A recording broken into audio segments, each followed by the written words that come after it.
everyone. Hi.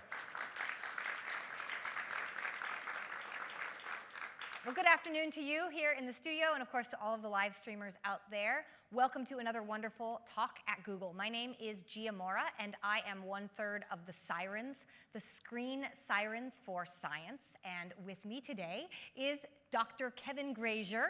Hi. Kevin is not only a PhD in planetary science, known for his work on the Cassini-Huygens project at NASA, but he's also a writer, an educator, a sought-after public speaker, and what we're here to talk about today, he is a science advisor for hit TV shows and blockbuster movies in Hollywood.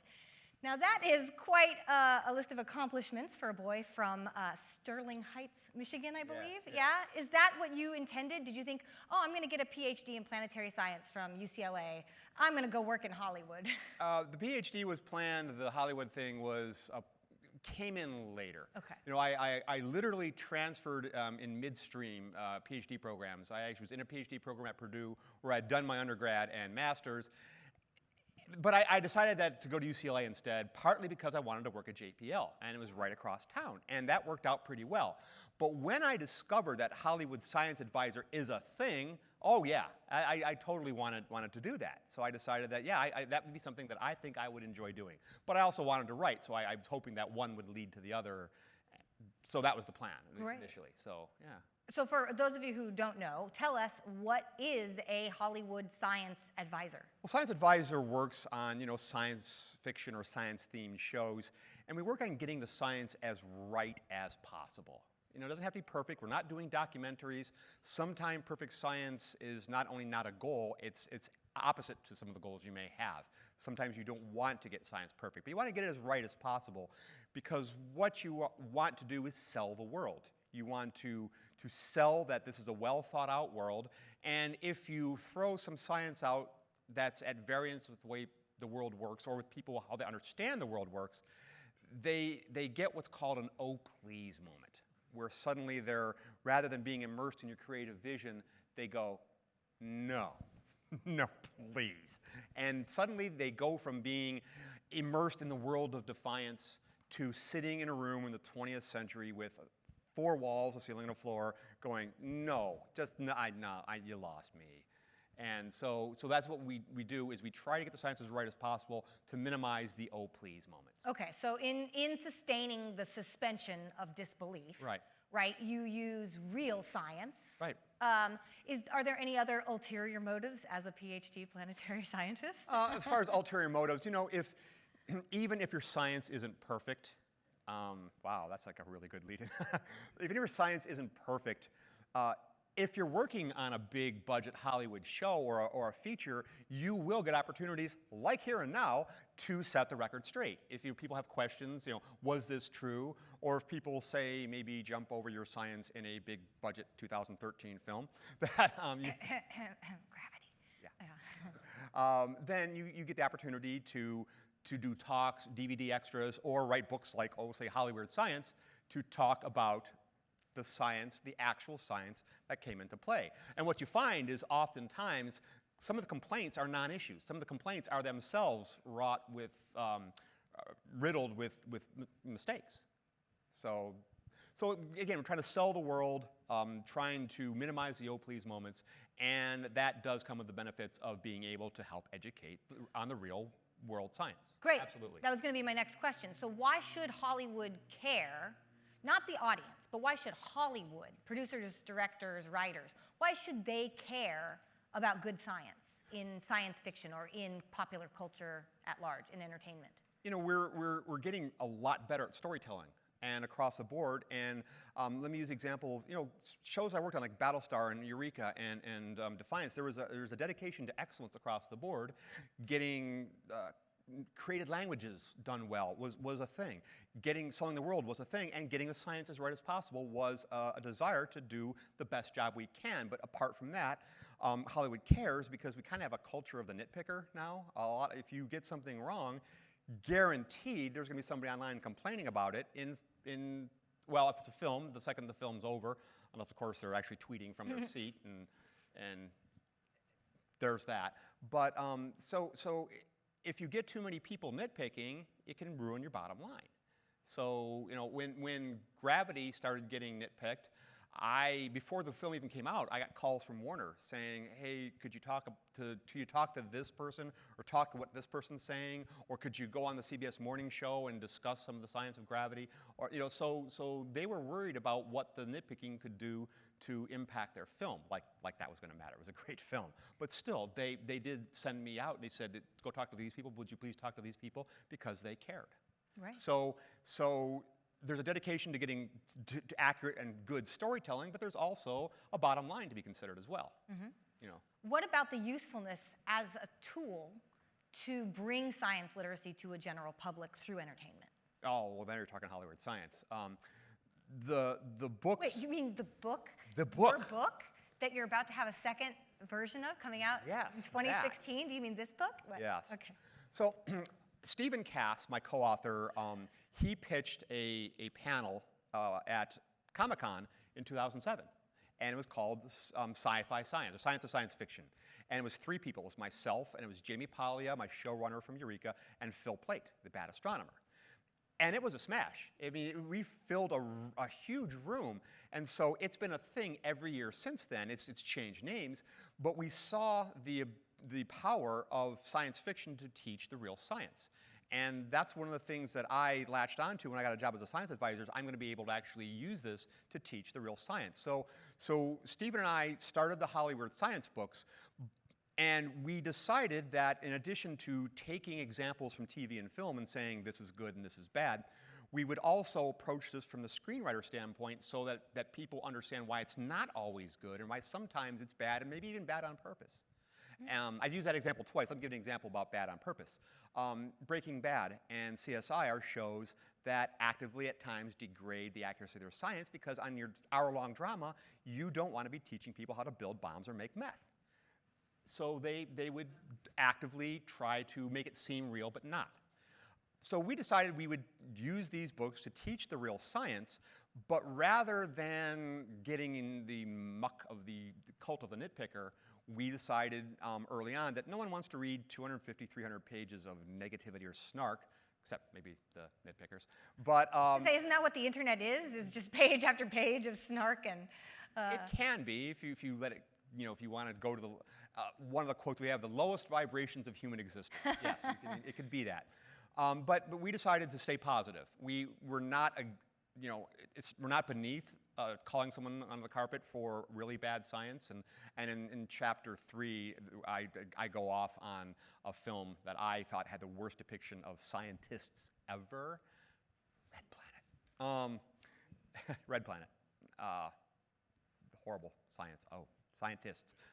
The scientists were really, no, Anyway, so we will complain judiciously, but generally we stay positive. We try to make it a positive educational experience, while at the same time helping people understand the screenwriter care-abouts, the director care-abouts, and what it's like to actually craft an hour-long drama or a film with science concerns. Sure.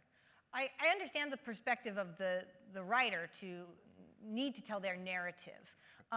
What do you attribute the audience's change in needing science to be accurate? Because is it just because of the comments of the internet?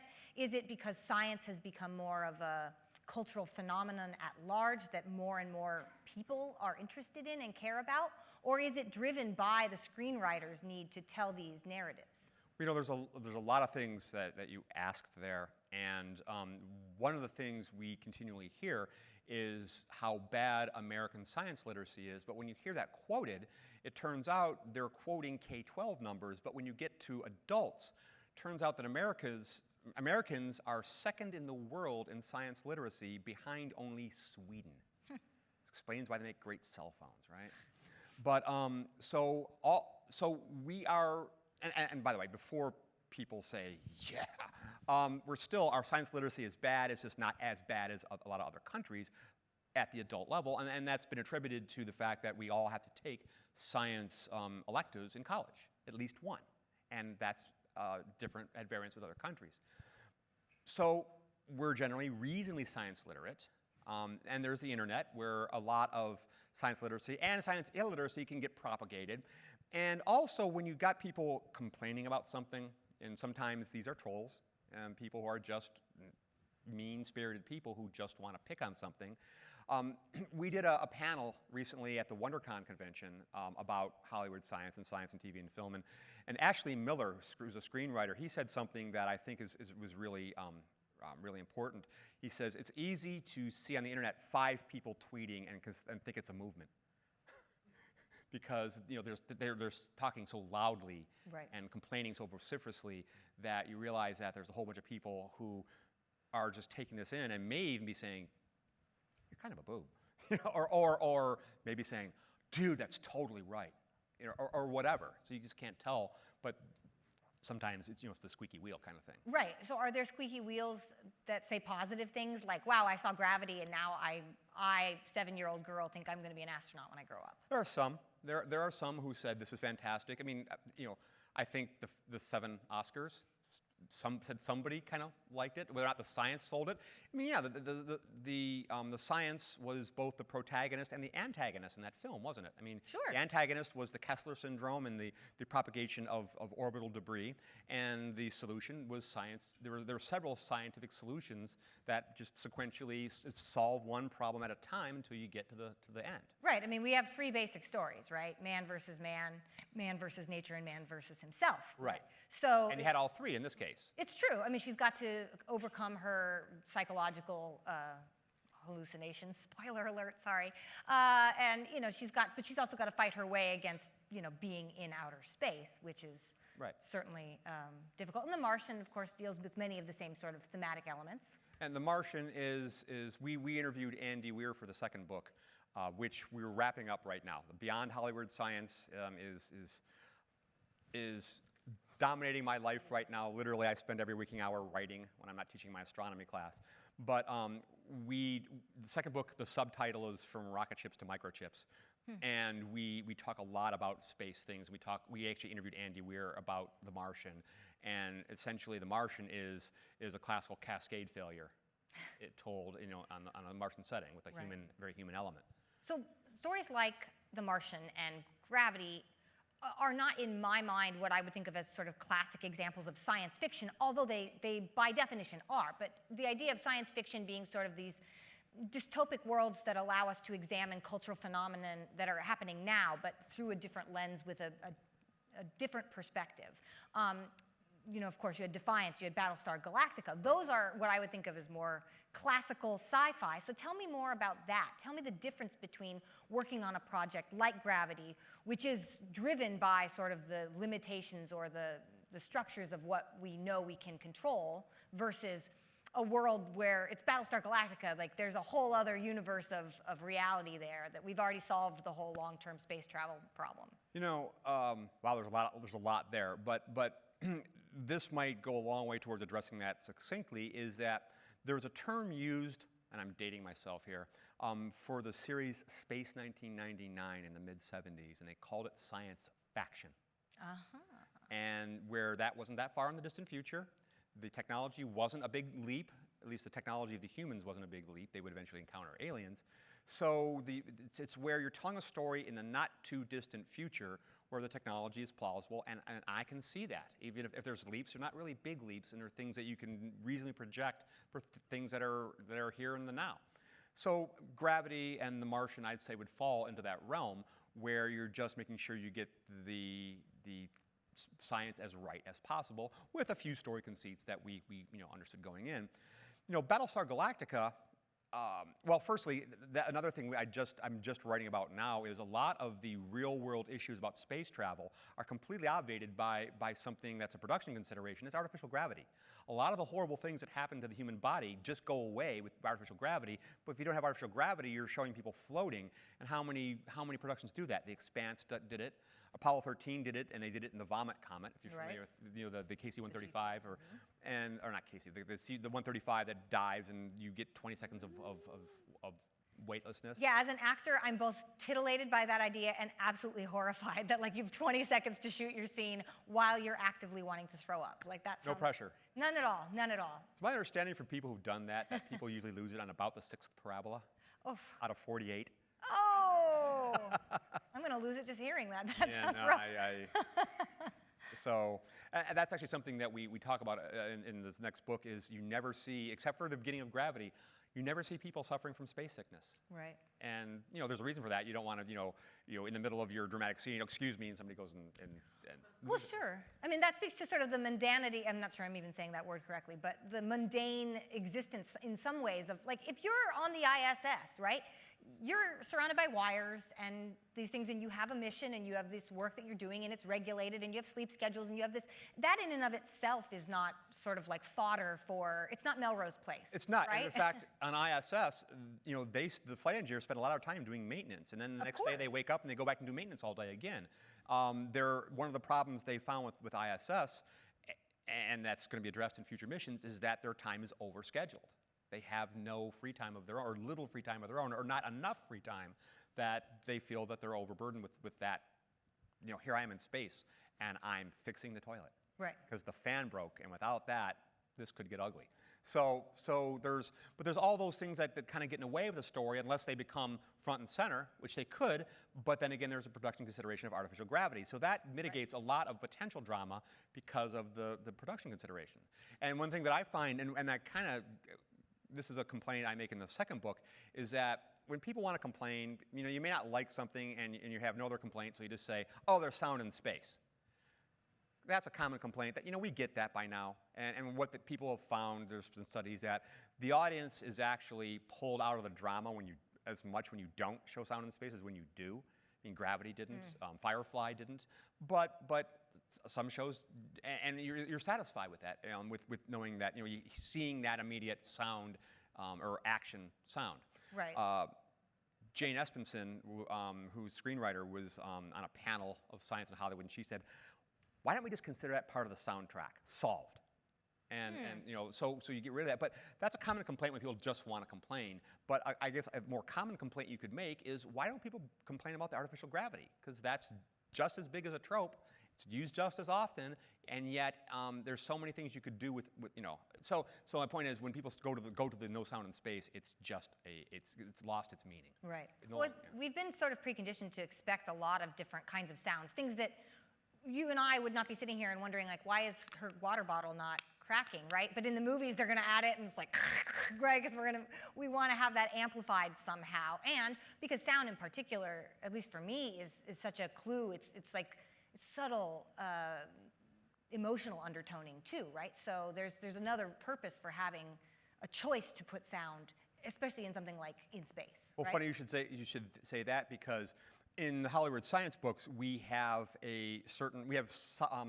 boxes. We separate some like science, the hardcore science, the math, into science boxes. So you don't have to read these. They're not necessarily part of the narrative. You can skip right over them if you don't want to do the math.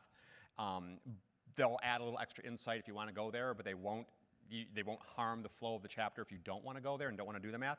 But we also have Meet the Storyteller boxes, where we take a storyteller, like a director, producer, writer, and we do a lot more of those in the second and third books. There's going to be a third, by the way. And one of those Meet the Storyteller boxes we have is with composer Bear McCreary. And we talk about that, how a film composer, it's actually, this is counterintuitive, and as a storyteller, you like counterintuitive, right? The sidebar, or the Meet the Storyteller box with Bear, is in a chapter about space navigation. Okay, that's initially might be counterintuitive, but in the end of Battlestar, spoiler alert, the climactic instant of that entire four-season show was a blend of science and music. And they tossed it to Bear and myself and said, you guys figure it out. How does this work? And we figured out how those notes got, mapped to coordinates. So that's hence why he's in navigation. But Bear talks about how important sound is, in his case music, as a storytelling mechanism, and how important it is in selling the story, and how you'd be watching and you'd be having a different experience if it wasn't for the music. Absolutely. And his belief is, if you notice his music, even if you like it, he's not done his job well. You should like it when you buy the DVD, or buy the CD afterwards. Interesting. So, totally disparate question.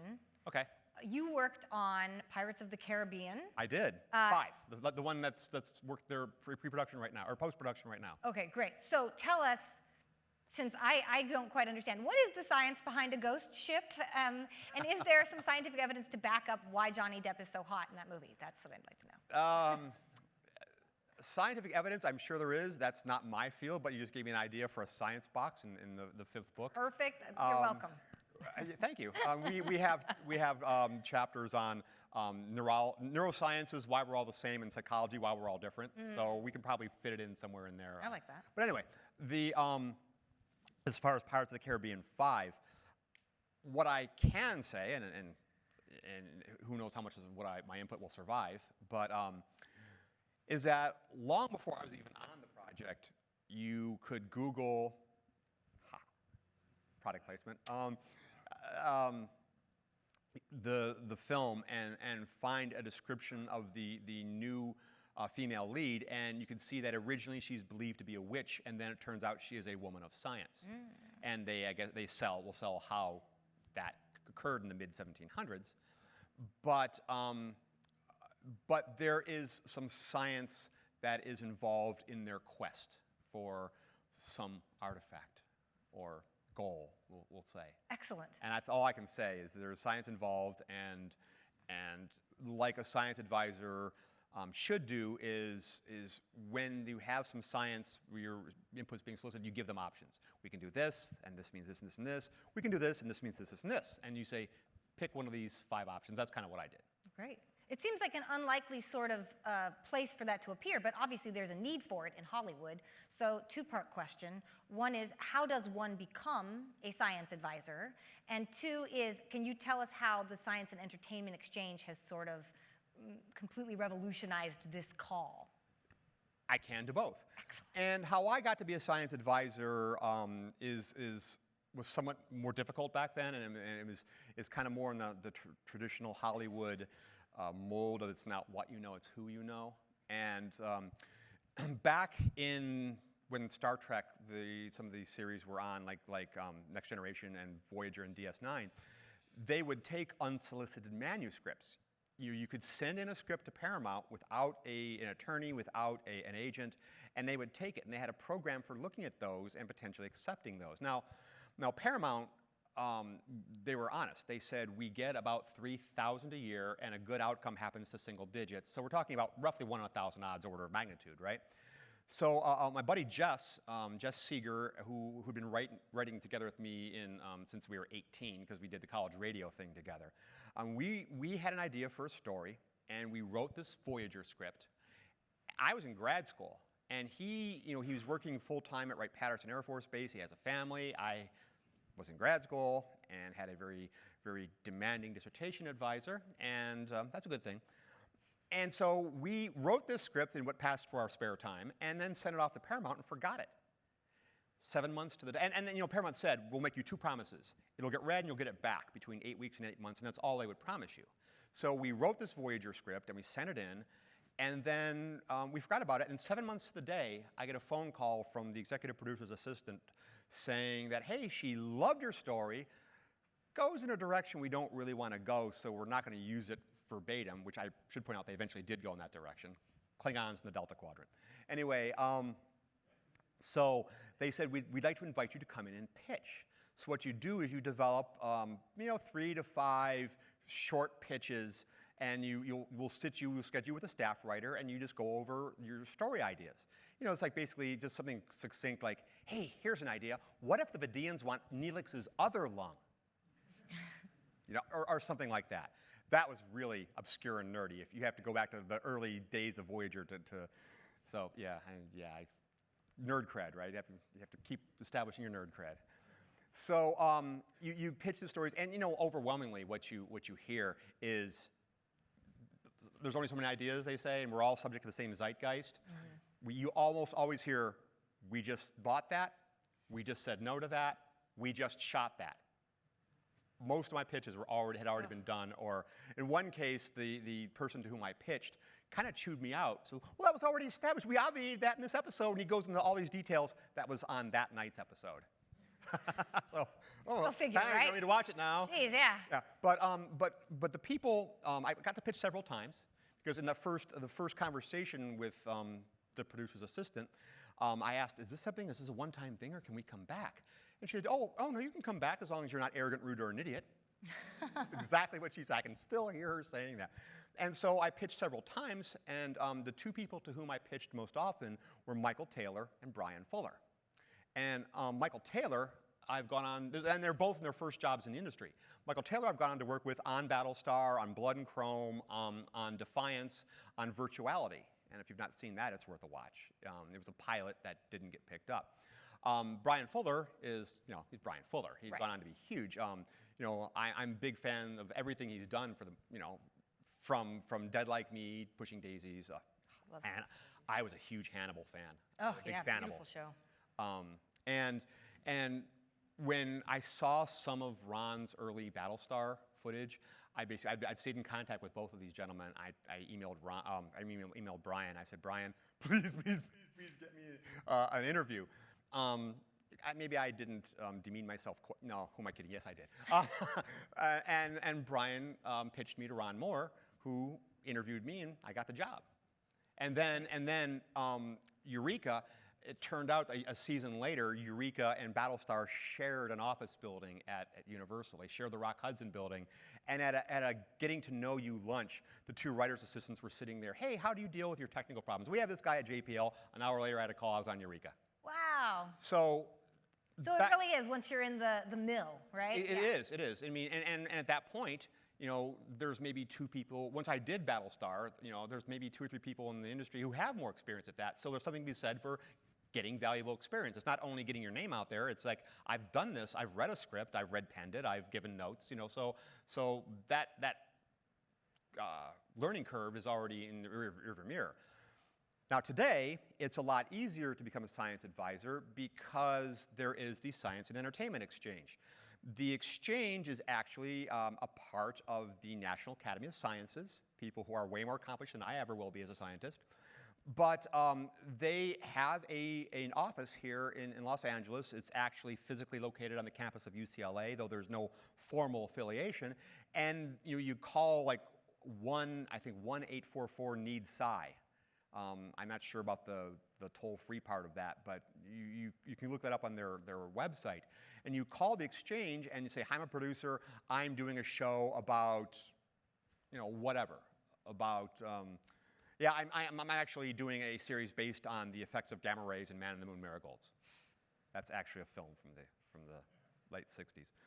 And hey, I need somebody who's a radiation expert, and they will connect you. They have a huge database, so it's a lot easier for people to get help these days, and that feeds back into what you said about people getting it right. There is now a much better avenue for knowing what you're getting, because you're getting the expertise of the people at the exchange who know who's in their database and know what their expertise is. And rather than just going to the nearest college and grabbing a scientist and say, you'll do, you have some knowledge built into that huge database. So it's a lot easier to get accurate science, and I think that plays into why science is getting better, simply because it's easier to get it right. Well, it seems like there's a nice reciprocity between these two worlds, too, right? That they want to play fair together. They want to play nice. I think so far, I think actually Hollywood is sort of friendlier to science than vice versa. I think a lot of scientists haven't fully embraced what science or what the entertainment industry can do for us getting our message out and getting our science out and having people understand what it is that we do. I know a lot of scientists, for example, don't particularly care for the Big Bang Theory because they think it shows them in a bad. I think science, that's great for the Big Bang Theory, because one of the things that isn't actively or often shown is the culture of science. And I will tell you, I have never met any of those actors.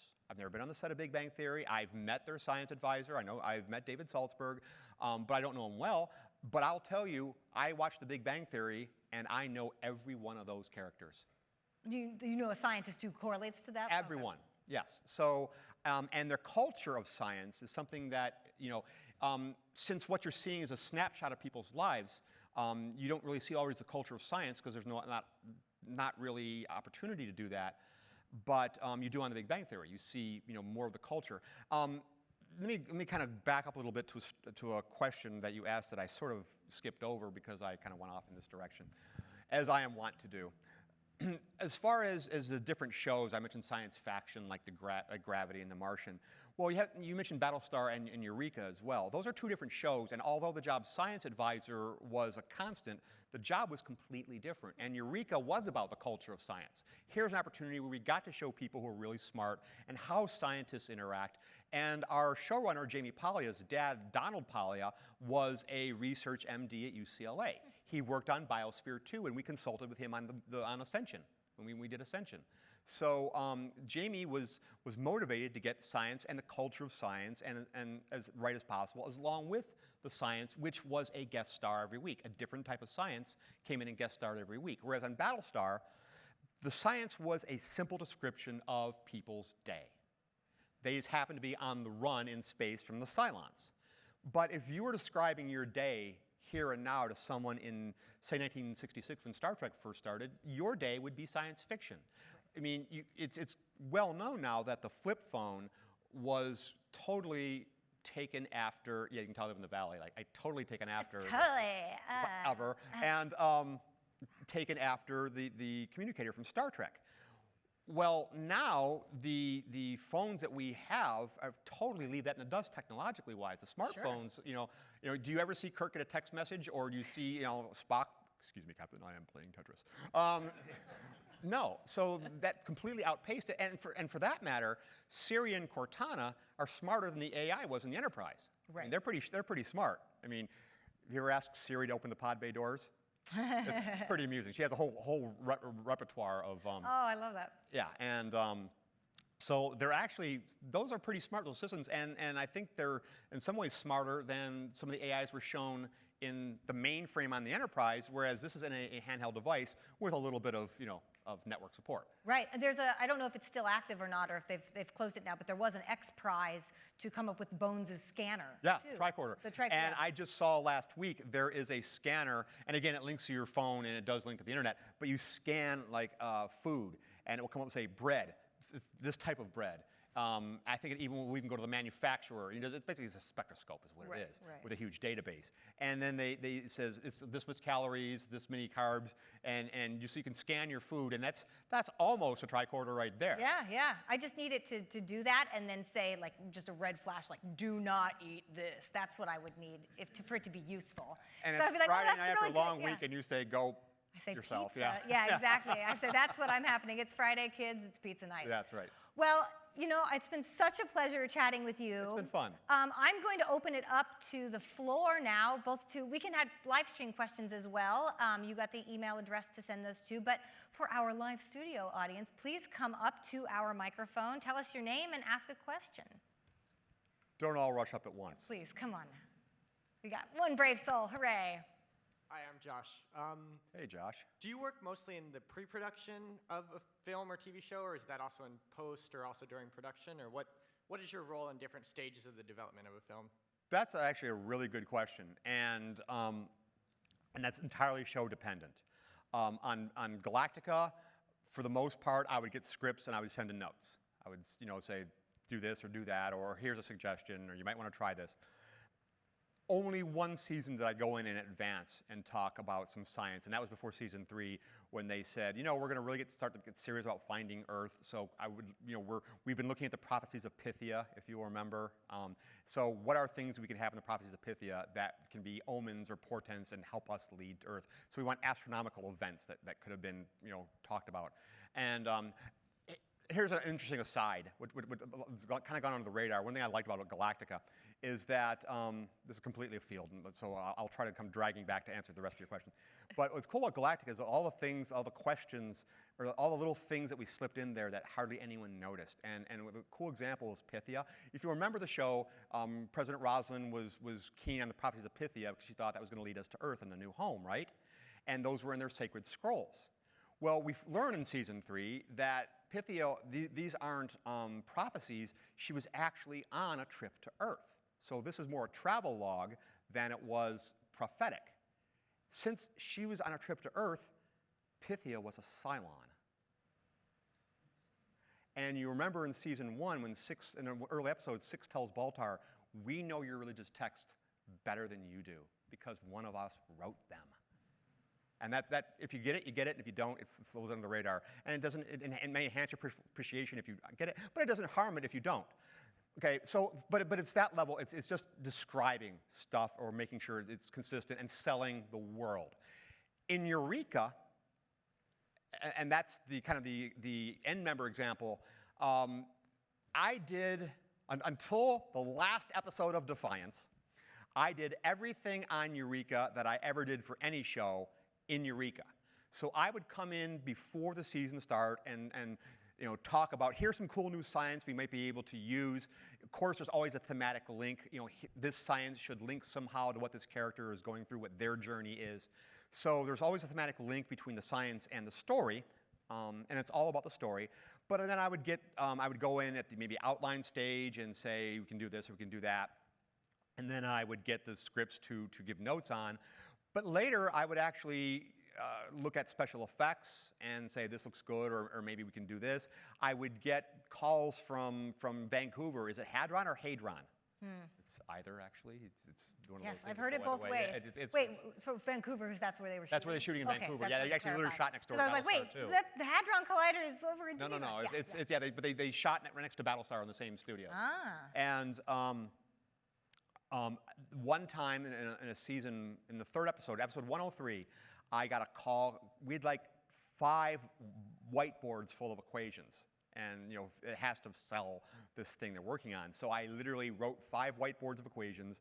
I think I faxed them up to Vancouver. And I was floored when it came on screen and it was in my handwriting.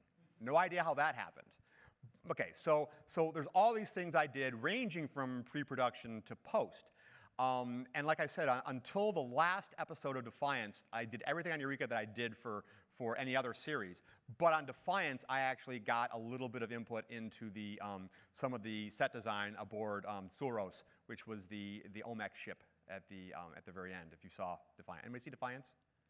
No one saw Defiance? Okay, well now you know what you're going to binge this weekend, right? Yeah, highly recommend it. Seasons 2 and 3, season 1 was good. Season 2 and 3 were off the hook. I love that show. I miss all 3 of those shows. I miss Eureka. I miss Battlestar. Love to do something Battlestar related again. But anyway, does that answer the question? Yeah. Okay. Awesome. Next. Hi, my name's Kevin. You talked about the oh please moments. Yeah. Do you have some that you regret, or are there things that you wish you'd fought more for in some of the movies that you've done? You'd be surprised how often I get that question. The question is I'll paraphrase it. What's your biggest screw up as a science advisor? How is that? You were obviously much more polite about it, but yeah, and I've got a big one. I got a big shining one, and the reason I can talk about it openly, well, I would anyway, because we can write a book about it because it's always a teachable moment, right? But this is one that I saw coming. I figured out way too late. But in the second episode of Battlestar, the Galactica is doing an underway replenishment of a ship called the Virgon Express, which means they got lines between the 2 ships. They're pumping water and or fuel or whatever from Galactica to the Virgon Express. So they're physically mated together. And then there is active sabotage in which there were several explosive charges in the water holds on Galactica that explode and blow outside of Galactica. And all this water is venting, and Galactica goes nowhere. That would have imparted what we call a delta V, or a change of velocity, and would have either pulled it apart from the Virgon Express or at least pulled them a little bit. They would have had to course correct for that. And that is something we probably could have oversold for dramatic effect, because we know that would have imparted a momentum, and we probably could have said it imparted more than it really might have and by the time I go, oh no, I missed this, and I quick email. I said, oh no, there's this. And they said, sorry, that ship sailed. Ha, ha, ha, ha. Ship sailed. So that was my biggest one. But let me go the other direction, where we knew the science, but it was a screenwriter, a filmmaker's choice. When I first met with the Cuarons, plural, that's Alfonso and Jonas, who co-wrote the screenplay in Gravity, his son, we were in Chateau Marmont on Sunset in the lobby talking about the film and what they were trying to achieve and their motivation. The IMAX film for the Hubble servicing mission was a big motivation for that film, which you watch that IMAX film and you can see that totally. There's that word again. Totally. And I said, well, here's the one thing you're going to have an issue with, is that the closest the orbit of Hubble and ISS ever get is, and this is a absolute best case, this will never happen in the real world, I said, is roughly between here and the Mexican border. You can't get from one orbit, and there are different inclinations too, and it's hard to change your tilt. You're not going to get from one orbit to another in the shuttle, let alone with one backpack of gas and oxygen. So that's your gimme. That's your suspend disbelief. Go with us on this one really fantastic thing, and we'll be more faithful to the science the rest of the way out. So that was a choice. But it was a choice. There was options on the table. I said, here's an idea. We know that the shuttle will not be flying by the time this film comes out. It's scheduled for retirement, and this is going to take a while to make, because this is an ambitious film. So it's a reasonable design constraint that the next generation telescope be serviceable from ISS easily. So I said, here's an idea. We have a strong female lead. It's very female-centric, the story. So why don't we thematically link a new space telescope that's closer to ISS, and we'll call it the Cannon Space Telescope for Annie Jump Cannon, an early female astronomer. And then we hit up Canon Camera for product placement dollars. And there's this long pause. You missed your calling in life. You should have been a producer. But one thing actually I want to also, another aside, is that a lot of people don't realize this. There is actually, and it's on the extras, but some people don't watch the extras. There is actually a companion film to Gravity. If you haven't seen it, I highly recommend it. It's short. It's between 6 and 10 minutes long. It's a short film. It's called Anagoc, A-N-I-N-G-A-A-Q. And if you remember when my voice cracked, happy puberty to you. Anyway, so when Dr. Stone is aboard, God, I remember. I think she's on Tiang. No, she's in the Soyuz module. She gets a brief contact with someone who's not speaking English, and she makes out his name is Anagoc. Remember, she's howling with the dogs. Mm-hmm. This is that conversation from the other side. Oh. It's actually on an ice floe it's in a frozen patch of ice in north of Norway, and he's speaking Inuit. Huh. So it's Anagoc's story of that.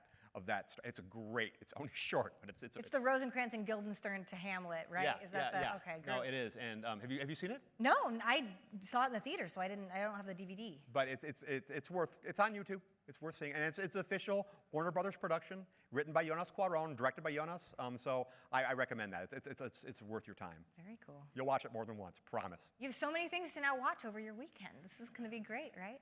Please come on up. Did I answer your question? Yes. Okay. Hi, my name's Tom. I was wondering, is there any particular sorts of things that happen that you wish people did better in the movies? And where is the place to improve on this? The question is, is there places people did better and places to improve?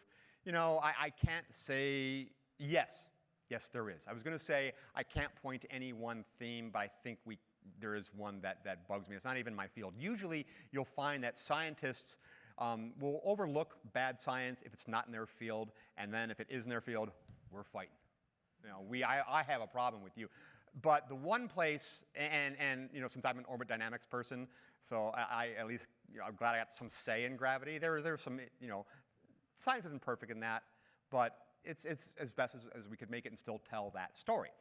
But the one thing that irks me to death is the 10% myth. We only use 10% of our brains. Imagine if we could use it all. Now, what's funny is in Eureka, we have a character who says, we only use 10% of our brains at any given time. Imagine if we could use it. And that qualifier didn't make it right, but it made it more closer to being right. And then people jumped all over me. I said, did you listen to what he said? So I at least got that done better in Eureka than it's done. But yeah, the 10% myth irks me. And Lucy was kind of based on that premise, and Limitless is too. But at least I think Limitless sells a little better. But I think I was reading recently about quicksand. How does quicksand relate to this? Quicksand is a trope that was done to death in the 60s, and it was always a source of jeopardy in the westerns. And now it's been years since you've seen quicksand, because you all know it's survival. You float. You just lay back and float, and you just wait for somebody to pull you out. So, so quicksand has just gone away. And I'm kind of, it was overused. I'm hoping that the 10% myth goes the direction of quicksand. It's been overused. We've milked that for all it's worth, and we all know it's just not true. So can we just move on? And that's one thing we've been kind of harped on that in the Hollyweird Science books, and haven't even got to the neuroscience chapter, and that's in book 3. Oh, by the way, we added a neuroscientist, Dr. Jessica Kale, who's a psychopharmacologist at Pepperdine. She's as an author in the 3rd book as well. So that stuff will be, I'm sure she'll have something to say about the 10% myth. I have no doubt she'll be opinionated on that topic. Come on in. Hi, I'm Nick. Unfortunately, or well, I guess fortunately, you actually just answered my question, answering his question. I was going to ask about some of your biggest gripes about popular misconceptions that you get maybe nitpicked on, like where you were mentioning earlier about people nitpicking, but they're actually wrong. I've got another one that I can sell, and this is from Battlestar. In an episode in season 3, gosh, they're kind of blending together. We had a situation where Chief Tyrrell and his wife Callie were both maintenance workers. The fleet is low on maintenance workers, so they're overworked, they're stressed, and the chief has a simple repair. He's going to repair a slow leak in a freight airlock. And this is an easy repair, so he assigns his wife to join him simply so they can spend some time together. That was my phone falling out of my pocket, hitting the stage floor, by the way. Thank goodness for Mophie cases. Anyway, so he assigns his wife to work with Callie, and then they're working in this freight airlock, and the inner door triggers. And now we are stuck, and they can't get it open. We're stuck in an airlock that's slowly evacuating, and rather than having something that resembles some quality time together, we're going to die and leave behind an orphan. And orphans don't do well in the fleet. So now this nice, pleasant, sort of leisurely day is turned into a dangerous, that's threatening our lives and our bloodline, sort of, so to speak. Anyway. So they're in this airlock, it's evacuating, and since it's evacuating, it's getting cold as well. So it's cold, it's damp, and the solution to this problem is to place a Raptor outside a spacecraft, evacuate it, put people in spacesuits, open it up, blow the explosive bolts on the door, and blow it out, and then the remaining air pushes our characters out. They're caught by the Raptor, close it, repressurize, treat for the symptoms, okay? Now, 2 complaints, none of which were justified, happened overwhelmingly with that. And it's been done before. Part of it, without the exposure to space, was done in 2001, and a very similar thing was done, and I didn't realize at the time, in Titan AE, an animated film that Joss Whedon wrote, by the way, is people said, well, they'd freeze. Everyone knows space is cold. It's very cold in space. I'd do a crappy con. Anyway, yes, it's 2.7 kelvins, but you need a medium to carry away the heat. You'll notice that room temperature bath water is colder than room temperature air because there's a denser medium. There's no medium, so to rid yourself of heat, you need to radiate that away, and that is a slow process, so they're functionally insulated. They're not going to lose any heat in that short trip between the airlock and the Raptor. Then people who saw Outland, which was a movie, an 81 film that supposedly about mining on Io. It was high noon on Io is what it was with Sean Connery. They had an effect that they were partial to where people exposed to the vacuum of space popped. And then there's the end of Total Recall where Arnold and Melina, I'm trying to remember Arnold's name. I'm blanking on it. I keep coming to Cohagen, but Cohagen was also on the surface with them. Quaid. Melina and Quaid were on the surface of Mars, and their eyes were bugging out and stuff. And so people said, oh, they would have popped. And no, they wouldn't have. If they didn't hold their breath, the air is going to take the path of least resistance, and it's going to come out their mouth and nose, for the most part. Now, some air is going to be trapped in small blood vessels. You might get blood vessels burst in the eye. Maybe the eardrum will puncture, nosebleed, and things like that. But that's survivable. In fact, astronauts early in the program were exposed to the vacuum and survived it. And in fact, what happens is when they bring them back aboard, you see Chief getting out of bed in the sick bay slowly because the bends attacks the joints, and he's in a lot of pain. And then he goes and next to the room, and Callie is in a hyperbaric chamber because it was harder on her because she's not a Cylon. And he looks down at her in the hyperbaric chamber, and when she looks over at him, if you look closely, the blood vessels in her eye had popped. And what's really fun is that because we caught so much crap with that, we did a film called The Plan. Has anyone seen The Plan? Or has anyone not seen The Plan? If you didn't know it, you got 2 more hours of Battlestar to watch. It's basically, The Plan is the first 2 years of Galactica told more or less from the Cylon's viewpoint, and it was written by Jane Espenson, who is in part responsible for us being here today. Jane, after we got so many people griped about that, we actually had somebody, a Cylon, rather than face his wife, with whom he was very much in love, rather than face her when is armed with the knowledge that he is actually a Cylon, he decides to commit suicide and he blows himself out an airlock. And you see, again, it rushes out, and as the air would expand, the humidity in your breath would freeze, and then you see him after this event has occurred, and he's got crystals of ice around his mouth and nose, which was basically saying, the people who complained the first time. You are very good at answering my questions before I asked them, because I was going to ask again, like, what's your way of setting the record straight? The way of setting the record straight is just by writing Hollyweird Science, and Hollyweird Science is about talking about accurate science. Setting the record straight kind of sounds like get evenism a little bit, and I'm not beneath that. There is some of that in book 2. Some of the complaints about gravity that were non-complaints. We actually cover the Chief and Callie issue in that book. And in Sunshine, you see the 2007 film Sunshine. You see somebody exposed to space. His arm gets hit and it shatters. And we say, well, no, that's. But we also, some of the complaints about gravity, we say, well, about getting from an orbit to another, completely valid. It was a choice. But some of the other complaints, like the scene where she has to let them go, there are a lot of complaints about that. There's nothing wrong with the physics of that scene, but a lot of people complained. And we actually go step by step what happened and why there's nothing wrong with that. So there is some setting the record straight simply because this was a high-profile film, and a lot of people had issues with some of the elements that weren't really issues. So I'm perfectly fine with saying what was wrong if it's something I worked on, but a lot of complaints weren't wrong. Great. Well, on that note, I'd like to thank you, and I think we'd all like to thank you for coming to Google today.